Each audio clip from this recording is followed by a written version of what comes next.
2014 study that showed that Fortune 500 companies were more likely to pick a female CEO if the company was struggling, basically setting women up for the big job, but to also fail. If they did well, fine. But if they failed, like, look, we have a female CEO while failing.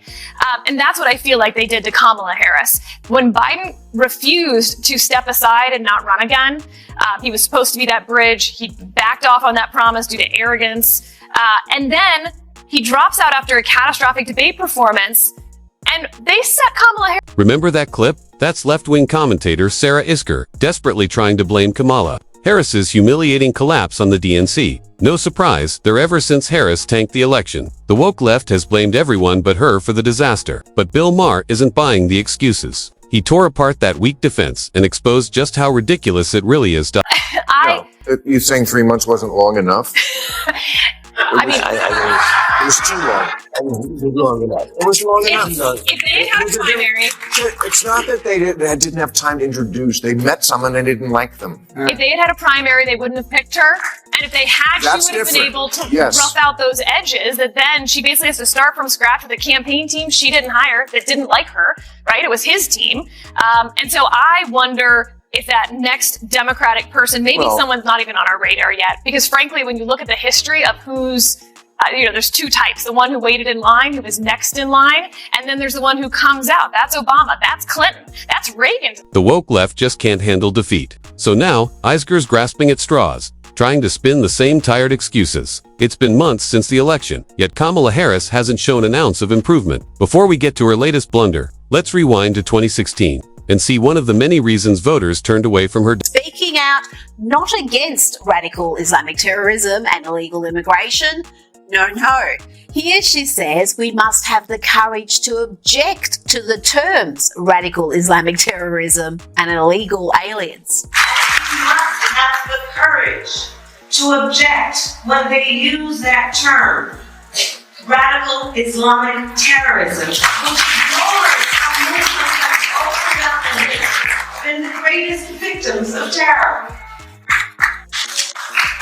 And we must also have the courage to reject that term illegal. That was Kamala Harris, astonishingly defending Islamic extremists responsible for horrific violence against innocent people both at home and around the world. At a time when radical Islamic terrorism posed a serious global threat, her response wasn't strength or clarity, it was denial. Rather than confronting the bloodshed and chaos caused by extremists, she brushed it off with empty rhetoric. And it didn't end there. Harris even insisted that Americans should stop using the term illegal alien, as if changing words mattered more than protecting citizens. Meanwhile, unchecked illegal immigration was already straining cities, draining resources, and endangering vulnerable children. That wasn't leadership. It was pure, reckless denial. After Kamala Harris was installed as the Democrats' presidential candidate, for the media to start rewriting her history. Apparently, she was never the border czar. She never had the most left-wing voting record in the Senate, and she was never considered a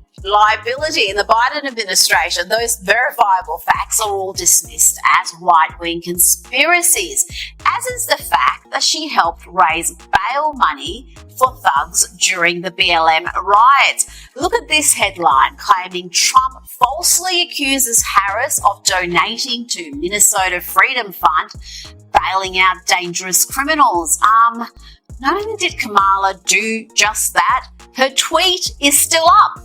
Chip in now to the Minnesota Freedom Fund to help post bail for those protesting on the ground in Minnesota. She posted that at the height of the BLM. Much for Sarah Isker's weak defense. Kamala Harris was never sabotaged. She orchestrated her own downfall by blindly chasing woke agendas, instead of tackling the serious responsibilities she was assigned. Like addressing the southern border crisis, she wasted her political capital pandering to the far left, rather than taking real action to secure the border, restore order, and protect American communities. Harris chose to posture, preach, and push empty slogans to impress activists who value ideology over results. This wasn't the DNC setting her up to fail. It was Kamala's own failure to lead, prioritize, and deliver. She wasn't taken down by anyone else. She took herself down, and the American people saw it loud and clear. That link is still active. You can still donate. And there is Kamala's smiling face on the donation page. And Trump's campaign is doing its best to prevent this bit of history being memory hold. This is among their most devastating ads. Harris sending this out on X. If you're able to chip in now to the Minnesota Freedom Fund to help post bail for those protesting on the ground in Minnesota. Thanks to Harris's promotion, the group reportedly raised $35 million in just a few weeks. Darnica Floyd, charged with second-degree murder for stabbing a friend to death. She got out of jail too. A twice-convicted rapist, currently charged with kidnapping and sexual assault, and he walks out too. The Freedom Fund raked in donations when it was promoted by many, including now Vice President Kamala Harris. John Michael Tillman shot and killed a passenger on a train platform after reportedly being released from jail 3 weeks prior. These were Kamala Harris's so-called achievements. Before the Democratic Party decided to make her the face of their 2024 ticket. And let's be real, there's nothing impressive about them. This is the same Kamala Harris who proudly helped raise bail funds for convicted criminals, including those guilty of violent crimes against innocent Americans, while families grieved and communities lived in fear. Harris chose to side with offenders instead of victims, and she did it all in plain view, as if daring voters to overlook it. So when Sarah Isker claims the DNC somehow set Harris up to fail, the reality couldn't be clearer. Kamala didn't need any help failing, she managed that all on her own. Her reckless decisions, tone-deaf judgment, and misplaced priorities created the perfect storm for disaster, and the American people saw it coming from a mile away. Freedom Fund. Donovan Boone was charged with breaking into the home of an ex-girlfriend and choking her. Freedom Fund bailed him out for $3,000 cash, and he hasn't shown up for court since. I often don't even look at a charge specifics when I bail someone out. The Hennepin County attorney called out the Minnesota Freedom Fund for bailing Mosley out of jail twice previously, even though he was arrested for having a gun in the courthouse. The Minnesota Freedom Fund, which pays cash bail for low-income criminals, paid Tims's entire $10,000 bail in cash. 11 days later, police found a man bleeding from the head and ears in this alley. Police were able to arrest Tims in connection to this violent assault. Howard was arrested and charged with second-degree murder. The Minnesota Freedom Fund acknowledged supporting Howard's bail.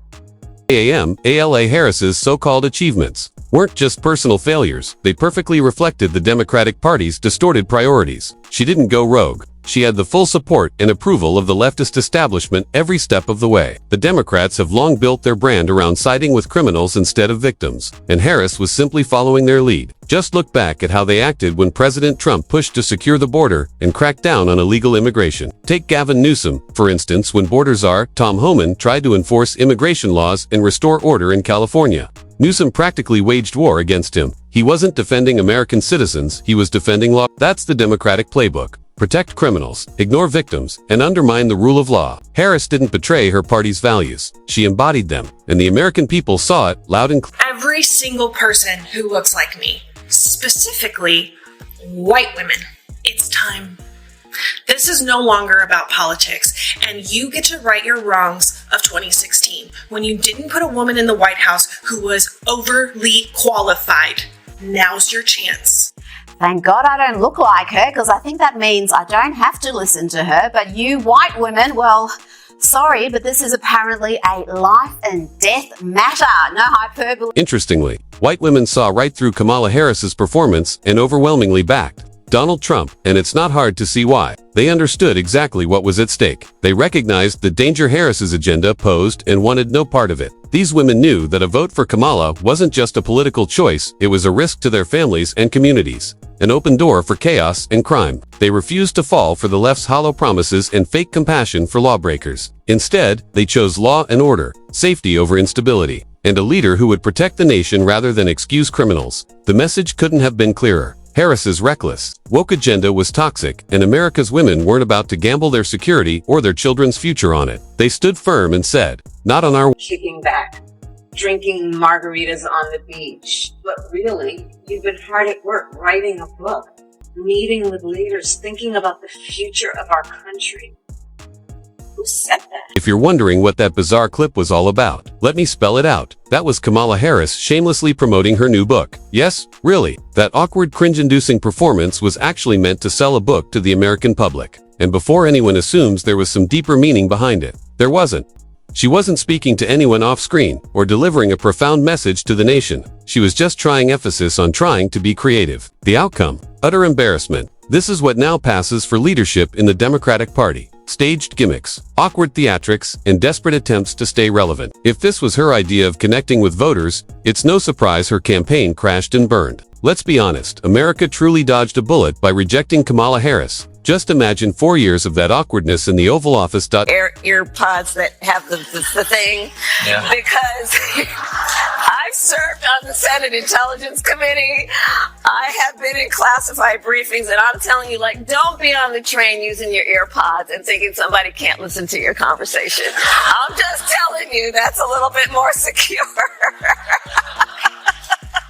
Yes, she likes the ear pods with the thing and just the mad cackling. I've got to say, I have missed that mad cackling. I've missed the incoherent, meandering, pointless sentences as well. What was even the point of that rambling mess? Kamala Harris just said. One moment, she's gushing over her precious AirPods, and the next, she's insisting they're not all that great. Which is it? Kamala? Does she even know? And then there's that infamous laugh, the awkward, misplaced cackling that shows up every time she's out of her depth. What was even funny? That nervous, offbeat laugh has become her signature, and not in a flattering way. Now, imagine her in the Oval Office, leading high-stakes talks between Russia and Ukraine. Instead of clear leadership, you'd get word salad, contradictions, and that grating laugh echoing through the room. Disaster doesn't even begin to describe it. World leaders would be confused. America's credibility would crumble, and our adversaries would be laughing louder than she does. This isn't leadership, it's chaos in a suit. Thankfully, voters recognized it before it was too late. 10. There's a lot of personal stuff in the book. I mean, poor Dougie. You blown the lid off of Doug? What's going on? For example, my birthday's in October. The election's in November. You see where I'm going. Kamala, believe me when I say I have no idea what you're talking about or where you're going. And frankly, I don't think you do either. I think every sentence for Kamala is a bit of a mystery.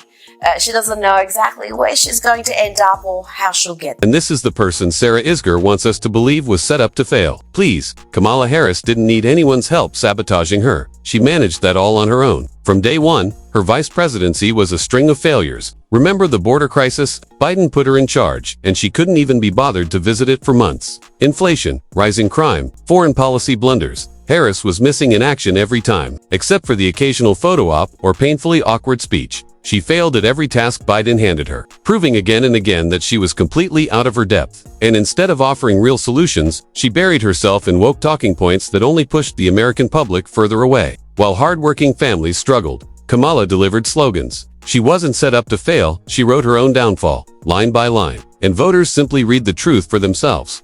From siding with criminals to ignoring the border crisis, from incoherent word salads to hollow virtue signaling, Harris showed the nation exactly why she wasn't fit to lead. The chaos, the incompetence, the nervous cackling, America saw it all and wanted no part of it. Kamala Harris didn't just fail personally, she became the living symbol of her party's failures. And that's where we'll wrap things up for today. If you enjoyed this video, make sure to hit the like button, subscribe, and turn on notifications so you don't miss future breakdowns just like this one. Thanks for watching, and I'll see you in the next video.